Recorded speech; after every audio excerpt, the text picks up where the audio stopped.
दोस्तों नमस्कार। आज के परिदृश्य में देखा जाए तो इसमें कोई दो राय नहीं है कि सेमीकंडक्टर और इलेक्ट्रॉनिक चिप के क्षेत्र में ताइवान जैसा छोटा सा देश पूरे विश्व पर राज करता है और वर्तमान हालातों को देखते हुए अगर चीन और ताइवान में युद्ध जैसी परिस्थितियां पैदा हो जाती है तो पूरी दुनिया का 90% सेमीकंडक्टर चिप मार्केट ठप पड़ जाएगा। लेकिन कुछ समय पहले की बात करें तो इन सब चीजों की इनोवेशन और डेवलपिंग जापान के अंदर हुई थी और जापान ही सेमीकंडक्टर और इलेक्ट्रॉनिक चिप के क्षेत्र में सबसे अग्रणी देश था। जापानीज टेक्नोलॉजी की बात की जाए तो दुनिया का हर एक व्यक्ति उसका लोहा मानता है। इन सब चीजों की शुरुआत जापान से ही हुई थी, लेकिन पिछले कुछ समय में देखे तो जापान इन सब चीजों पर ज्यादा ध्यान नहीं दे रहा है और इसी वजह से वह चीन और ताइवान की तुलना में पिछड़ता चला गया। लेकिन आज भी उसके पास इन सब चीजों से जुड़ी सभी लेटेस्ट टेक्नोलॉजी उपलब्ध है, जैसे डिजाइनिंग, फैब्रिकेशन, मैन्युफैक्चरिंग इकोसिस्टम। हमारे कहने का मतलब है कि जापान के पास हर वह सुविधा पहले से उपलब्ध है जो उसे इस फील्ड में अग्रणी स्थान पर ला सकती है या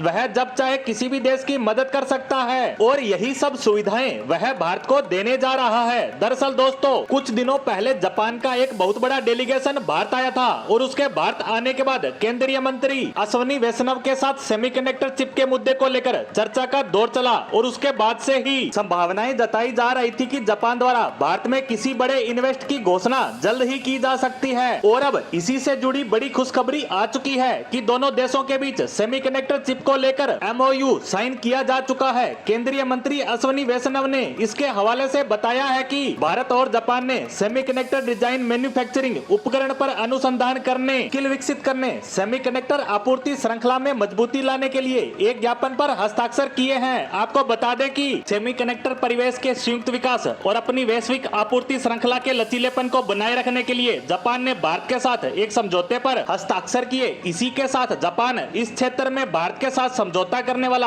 अमेरिका के बाद दूसरा क्वाड साझेदार बन गया है। आपको बता दें कि जापानी डेलीगेशन में आए जापानी उद्योग मंत्री मासुतोशी निशिमुरा ने नई दिल्ली में केंद्रीय इलेक्ट्रॉनिक्स और आईटी मंत्री अश्विनी वैष्णव के साथ एक समझौते पर हस्ताक्षर कर दोनों देशों के बीच इस डील को अंतिम रूप दिया। केंद्रीय मंत्री ने कहा कि दोनों देश एक कार्यान्वयन संगठन बनाएंगे जो सरकारों और उद्योगों के बीच सहयोग से काम करेगा। उन्होंने कहा कि हर कोई एक लचीला अर्धचालक आपूर्ति श्रृंखला चाहता है और इसमें भारत और जापान महत्वपूर्ण साझेदार हैं। आपको बता दें कि लगभग 100 सेमीकंडक्टर मैन्युफैक्चरिंग प्लांट के साथ जापान सेमीकंडक्टर इकोसिस्टम वाले टॉप 5 देशों में से एक है। वैष्णव ने कहा कि सेमीकंडक्टर उद्योग मौजूदा 650 अरब अमेरिकी डॉलर से बढ़कर 1 ट्रिलियन अमेरिकी डॉलर का उद्योग बन जाएगा। इसके लिए बड़ी मात्रा में प्रतिभाओं की आवश्यकता होगी और दुनिया में कई स्थानों पर महत्वपूर्ण वृद्धि होगी। जापान भारत को एक बड़े साझेदार के रूप में देखता है और जापान में ऐसी कंपनियां हैं जो वेफर्स, रसायन और गैसों, लेंस के कच्चे रूप में वर्ल्ड लीडर हैं, जिनका उपयोग चिप निर्माण, उपकरण, डिस्प्ले टेक्नोलॉजी आदि में किया जाता है। केंद्रीय मंत्री ने कहा कि